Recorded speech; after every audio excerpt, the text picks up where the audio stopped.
ସାଙ୍ଗମାନେ ମୋତେ ଜଣେ କାଲି କହିଲେ ତୁ ତ ଏତେ ଫେସବୁକ୍ ଭିଡ଼ିଓ କରୁଛୁ, ଫେସବୁକ୍ରେ ପୋଷ୍ଟ କରୁଛୁ, ଇନଷ୍ଟାଗ୍ରାମରେ ପୋଷ୍ଟ କରୁଛୁ, ୟୁଟ୍ୟୁବରେ ବି କରୁଛୁ, କରିକି କ'ଣଟା ଲାଭ ପାଉଛୁ ମୋତେ ପଚାରିଲେ।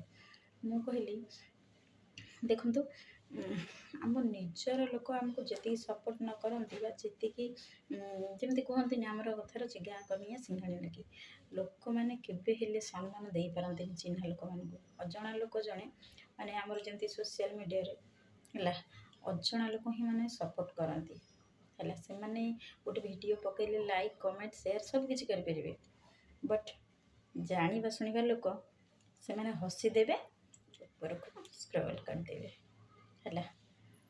ଆଉ ଗୋଟେ କଥା କହି ରଖୁଛି,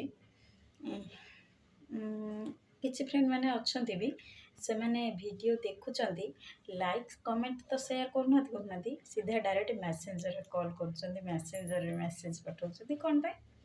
ମେସେଞ୍ଜର ମୋର ବ୍ଲକ୍ ହେଇଯାଇଛି, ତ ଫ୍ରେଣ୍ଡମାନଙ୍କୁ କହୁଛି ମେସେଞ୍ଜର ମୋର ବ୍ଲକ୍ ହେଇଯାଇଛି, କରେଣ୍ଟ ଯାଇଥିଲା ଆସିଲା ଏବେ, ମେସେଞ୍ଜର ମୋର ବ୍ଲକ୍ ହେଇଯାଇଛି, ତ ଯିଏ କଲ୍ ମେସେଜ୍ କରିବେ ମୁଁ ସେଇଟା ଦେଖିବି କିନ୍ତୁ ରିପ୍ଲାଏ ଦେଇପାରିବି ନାହିଁ ହେଲା। ତ ଯାହାର ବି ଯାହା କହିବାର ଅଛି ଏଇ କମେଣ୍ଟ ମାଧ୍ୟମରେ କୁହନ୍ତୁ। ତ ରହୁଛି, ଗୁଡ଼୍ ମର୍ଣ୍ଣିଂ, ଜୟ ଜଗନ୍ନାଥ।